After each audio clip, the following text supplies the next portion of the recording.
muse of fire that would ascend the brightest heaven of invention, a kingdom for a stage, princes to act, and monarchs to behold the swelling scene. Then should the war... I'm just going to stop you. So the oh, for a muse of fire. Sorry, I'm spitting, but that's something actors do. For a muse of fire. So you point them up. Yeah. Even before you know what it is, the swelling scene. That's the S's there, the assonant. So you can go over the top because we're just playing all together. Nobody's going to mind. Yeah. And if you do, you will find your way. You will find what... And also it'll carry. It'll carry to the back of the audience because there's no good giving a blistering performance if nobody can hear it or understand it. Right? Sure. So start again a little bit from the top. Shall I just go a little bit over the top? Go over the top, but particularly with the lines and also the assonance and the alliteration. Okay. Oh, for a muse of fire that would ascend the brightest heaven of invention, a kingdom for a stage, princes to act, and monarchs to behold the swelling scene. Then should the warlike Harry, like himself, assume the port of Mars, and at his heels, leashed in like hounds, should famine, sword, and fire crouch for employment. But pardon, gentles all. Wait, you have to give a little bit of a break there. Is that a full stop somewhere? So I can't find After employment, yeah. Yeah, okay. So when there's a full stop in the middle of a line, it gives you the clue. It always happens that you have to slightly slow down. Mm-hmm. So you've got quite intense famine, sword, and fire. You can stop a little bit, by the way, at the ends of the lines. You can let it hang as you think.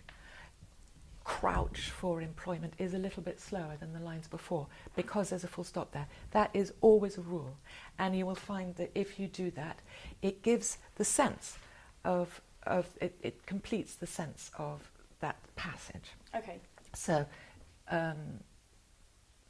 if you started, then should the warlike Harry.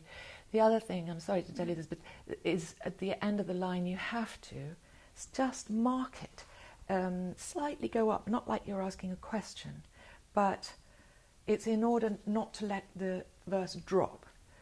One of the things about that's amazing in, for instance, the Tempest scene at the beginning of the Tempest between Miranda and Prospero is that they have half lines together, and so she says, "Oh, woe the day, no harm, but still your beating heart, there's no harm done," or something. But they complete each other's lines, and so when you're doing that, you have to always make sure that by the end of the line you're going a little bit up in your voice so that you don't let the ball drop.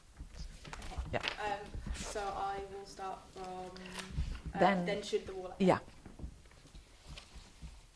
Then should the warlike Harry, like himself, assume the port of Mars, and at his heels, leashed in like hounds, should famine, sword, and fire crouch for employment.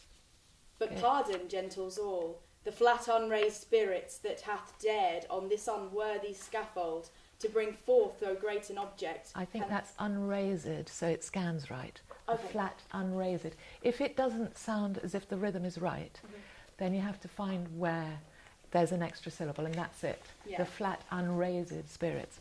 I realise I breathed in the middle of the line as well. So. Yeah, well, it's hard, isn't it? It's like being in a straitjacket. Yeah. It is like being in a straitjacket. Yeah. And you have to just practice over and over again until it comes like second nature. And then the beauty of it is you can chuck it all out and just do what you feel. But you'll have the structure in your veins kind of thing, and it won't let you down. So go for it. Okay, and shall I go from the same point Yes, again? please, yeah. Okay. Then should the warlike Harry, like himself, assume the port of Mars, and at his heels, leashed in like hounds, should famine, sword, and fire crouch for employment. But pardon, gentles all, the flat unraised spirits that Unraised. Sorry. The flat unraised spirit that hath dared on this unworthy scaffold to bring forth so great an object. Can this cockpit hold the vasty fields of France, or may we cram this within this wooden O the very casks that did affright the air at Agincourt?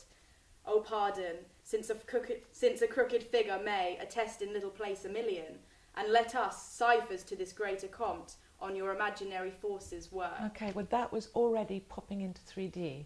You didn't do it right all the time, No. but you're beginning to get it, and it immediately starts to lift off the ground. I mean, it's quite exciting to see the difference.